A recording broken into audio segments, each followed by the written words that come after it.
এই নিଶା ନିବାରଣ କାର୍ଯ୍ୟକ୍ରମଟି ଯେଉଁ ଆଜି ଆରମ୍ଭ ହେଲା, ଏଇଟା ଆମ ଡୌରୀ ଗ୍ରାମ ପାଇଁ ବହୁତ ଖୁସିର କଥା। এই ନିଶା ନିବାରଣ କାର୍ଯ୍ୟକ୍ରମ କେବେ ବି ହୋଇନଥିଲା। এই ଟ୍ରଷ୍ଟ ମାଧ୍ୟମରେ ଯେଉଁ ହେଇଛି, এইଟା ଆଗକେ ବହୁତ ମାନେ କାମକେ ଦେବ আর লোকে সচেতন হয়ে নিশা নিবারণ প্রতি টিকে দৃষ্টি রহি সচেতন হবে। কিন্তু আমি দেখুন গত বর্ষ আমি বন্য জন্তু সংরক্ষণ করেছিল, বৃক্ষরোপণ করুছু। आम ट्रस्ट माध्यम रे आमे हेल्थ कैंप करूछु।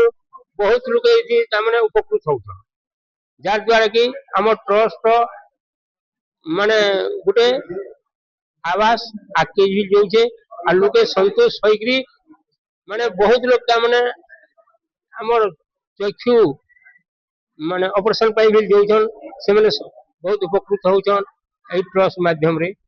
आमर जीवन ज्योति ट्रस्ट तरफ निशा निवारण कार्यक्रम सभा के अनुष्ठित होइतिला।